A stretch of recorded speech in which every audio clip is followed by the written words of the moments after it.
नमस्कार दोस्तों, स्वागत है इस वीडियो में। मैं हूं निमेश और आज मैं आपको सिखाऊंगा कि हाईजैक की तरह स्मूथ कैरेक्टर एनिमेशन कैसे बनाई जाए, वो भी मोबाइल में। तो वीडियो बहुत ही ज़बरदस्त और ट्यूटोरियल बहुत ही इजी होने वाला है, इसलिए चलिए बिना देर के वीडियो को शुरू करते हैं।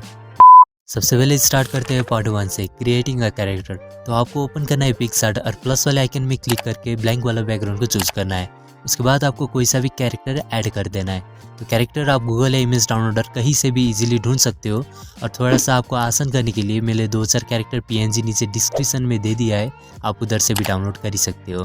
तो कैरेक्टर ऐड करने के बाद आपको साइड में रिमूव बीजी वाला ऑप्शन में क्लिक करना है और उसके बाद आपको नीचे रिमूव बैकग्राउंड में क्लिक करना है। तो पिक्सआर्ट ऑटोमेटिकली आपका कैरेक्टर का बैकग्राउंड रिमूव कर देता है, जिससे आपको इमेज का बैकग्राउंड इरेज करने में कोई भी परेशानी नहीं होगी। बैकग्राउंड रिमूव करने के बाद आपको चैनल का लोगो भी ऐड कर देना है और साइड में स्क्रॉल करके शेप्स में क्लिक करना है। शेप्स में क्लिक करने के बाद आपको फिर से नीचे शेप्स में क्लिक करना है और सर्कल वाले ऑप्शन में क्लिक कर देना है। और जैसे आप सर्कल में क्लिक करते हो तो लाइट रेड टाइप का एक सर्कल आता है, जो आपका स्क्वायर व रेक्टेंगल टाइप का लोगो को सर्कल में ट्रांसफॉर्म कर देता है। तो अच्छे से सेट करने के बाद आपको ओके कर देना है और चैनल का लोगो को अपने हिसाब से रिसाइज करके कैरेक्टर पर अच्छी तरह से लगा देना है।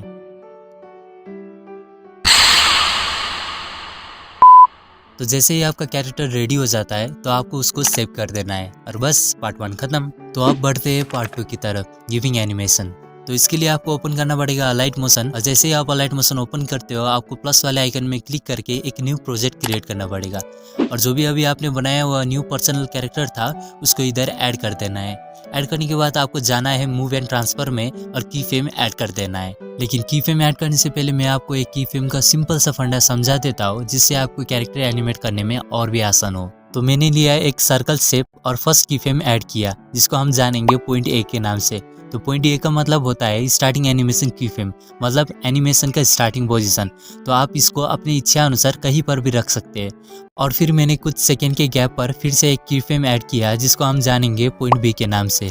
तो पॉइंट बी का पोजीशन मैंने थोड़ा सा चेंज कर दिया, जिससे आप पॉइंट ए और पॉइंट बी के बीच में एनिमेशन यानी कि मूवमेंट देख सकते हैं। तो आप ऐसे ही पॉइंट सी डी ई करके डिफरेंट मूवमेंट कर सकते हो, जिससे आपका एडिट नेक्स्ट लेवल पर पहुंच जाएगा। So back to the edit, हमने ऐड किया फर्स्ट की फ्रेम और कुछ सेकंड के गैप पर अनदर की फ्रेम। तो फर्स्ट की फ्रेम को हम नीचे लेंगे और सेकंड की फ्रेम को हम स्क्रीन के मिडल पर रख देंगे, जिससे कैरेक्टर नीचे से ऊपर आते हुए लगेगा। तो मूवमेंट और भी फास्ट और स्मूथ बनाने के लिए हम थोड़ा सा इसका ग्राफ्स में छेड़छाड़ कर देंगे।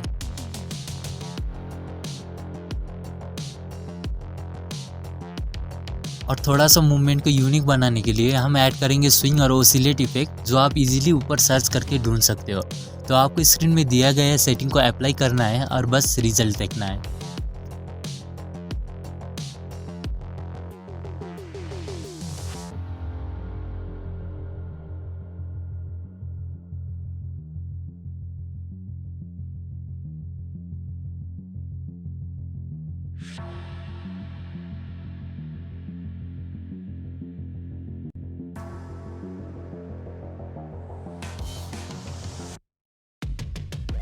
और साथ ही आप अपने कैरेक्टर को शैडो भी दे सकते हो, जिससे आपका एनिमेशन और भी कूल लगे। तो मैंने किया शैडो को ऑन और पोजीशन में जाके एक्स को 15 और वाई को 7 में सेट कर दिया और अब फाइनल रिजल्ट को देख ही सकते हो।